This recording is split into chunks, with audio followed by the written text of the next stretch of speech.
अक्सर हम लोग जब किसी व्यक्ति की काउंसलिंग कर रहे होते हैं या उसको किसी करियर किसी अपॉर्चुनिटी के बारे में बात कर रहे होते हैं तो उसको एक शब्द से रूबरू होना पड़ता है और जो कि 7 वर्णों का एक समूह है। माइंडसेट। माइंडसेट जो इसमें 7 वर्ड्स हैं, इन वर्ड्स से अगर देखा जाए तो इसको समझ पाना सबके बस की बात नहीं है। और उसको समझने के लिए पहले हम जानते हैं कि माइंडसेट का मतलब क्या होता है।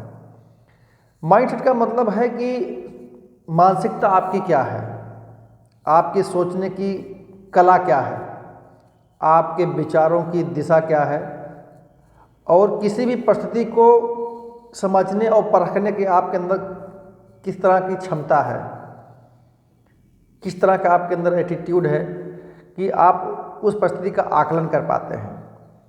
तो अगर माइंडसेट का पहला वर्ड लिया जाए तो इट मीन्स मेंटालिटी। मानसिकता क्या है। अब किसी व्यक्ति की मानसिकता, वह व्यक्ति जिस एनवायरनमेंट में रह रहा है, जिस एनवायरनमेंट में उसकी शिक्षा दीक्षा हुई है और जहाँ वह बड़ा हुआ होता है, वही उसी के हिसाब से उसकी मेंटालिटी बनी होती है। इसलिए कहा गया है कि जो जैसे माहौल में रहता है उसको उसी माहौल के अकॉर्डिंग उसकी मेंटालिटी होती है, उसकी सोच होती है। इंटेंशन, सेकंड वर्ड आई से आएगा, माइंडसेट के आई से। इंटेंशन क्या है। अगर इंटेंशन सही है तो रिजल्ट सही आएगा, अगर इंटेंशन गलत है तो रिजल्ट गलत आएगा। इंटेंशन का बहुत बड़ा रोल होता है हर व्यक्ति की लाइफ में। उसके अलावा माइंडसेट का थर्ड वर्ड है यन। It means new opportunity. अगर व्यक्ति की मेंटालिटी, जैसे हम लोग बोलते हैं positive mindset and negative mindset, या ग्रोथ माइंडसेट बोलते हैं, नेगेटिव माइंडसेट बोलते हैं। अगर वह व्यक्ति ग्रोथ माइंडसेट का है, मतलब उसकी मेंटालिटी ग्रोथ माइंडसेट का है, उसका इंटेंशन पॉजिटिव है, तो वह न्यू अपॉर्चुनिटी को समझने में, ग्रैब करने में बहुत तेज़ी से उसका माइंड काम करता है।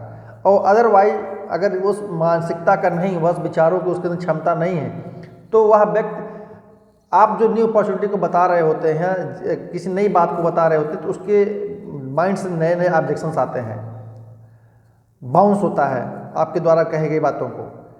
और अगर वह मेंटालिटी अच्छी मेंटालिटी का पर्सन है तो वह एक्सेप्ट करता है, और एक्सेप्ट करने के साथ साथ उसको एनालिसिस करने की क्षमता होती है। अब आपने न्यू अपॉर्चुनिटी को बताया तो, लेकिन उसका डेडिकेशन क्या था। माइंडसेट का जो अगला वर्ड है, फोर्थ वर्ड, माइंड का डी, डेडिकेशन। वह बंदा कितने डेडिकेशन के साथ आपकी बातों को, आपके अवसर को सुना और समझा। अगर डेडिकेशन के साथ उसने पूरी बातों को नहीं सुना समझा, पूरी तन्मयता से नहीं जाना, तो यकीन मानिए कितना भी अच्छा अवसर हम बता रहे हैं तो उसके दिमाग में जाने वाला नहीं है। साथ ही साथ उस व्यक्ति की बात भी करते हैं जो, अगर कोई ऐसी बात बताने के दौरान, चर्चा करने के दौरान कोई ऐसी बात आती है कि कोई ऐसा सिचुएशन दिमाग में क्रिएट होता है, तो उस सिचुएशन को जो माइंडसेट का यस है, उस सिचुएशन को कैसे सॉल्यूशन में बदलता है, उसके लिए वह सॉल्यूशन दिखाई पड़ता है या चैलेंज दिखाई पड़ता है।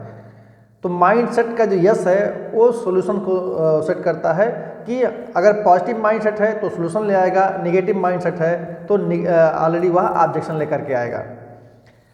और जो उसका 6th वर्ड है ई, उसका होता है एनकरेजमेंट, प्रोत्साहन मिलना, उसके अंदर साहस आना।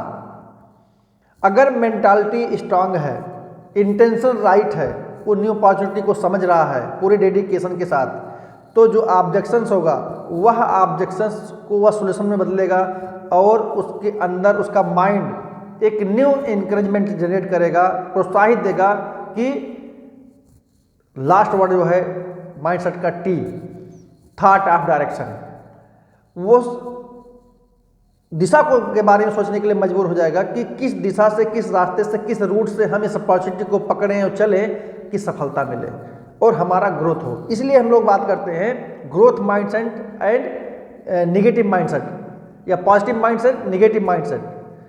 तो जो पॉजिटिव माइंडसेट का व्यक्ति होता है उसके अंदर स्ट्रांग मेंटालिटी होती है, राइट इंटेंशन होता है, न्यू अपॉर्चुनिटी को समझने वाला होता है, डेडिकेटेड होता है वह बंदा, और वह व्यक्ति सॉल्यूशन के बारे में बात करता है, ना कि ऑब्जेक्शन के बारे में।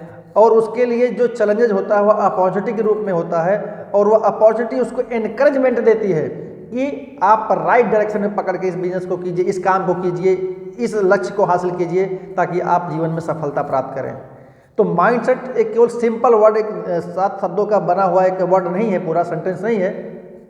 वह ऑलरेडी पूरा किसी व्यक्ति के कह सकते जीवन का सार है। इस माइंडसेट में जो उस व्यक्ति का जैसा माइंडसेट होगा, व्यक्ति वैसा ही ग्रो करेगा, वैसा ही विकास करेगा, अपनी फैमिली के लिए, अपनी सोसाइटी के लिए, अपनी कंट्री के लिए। Thank you.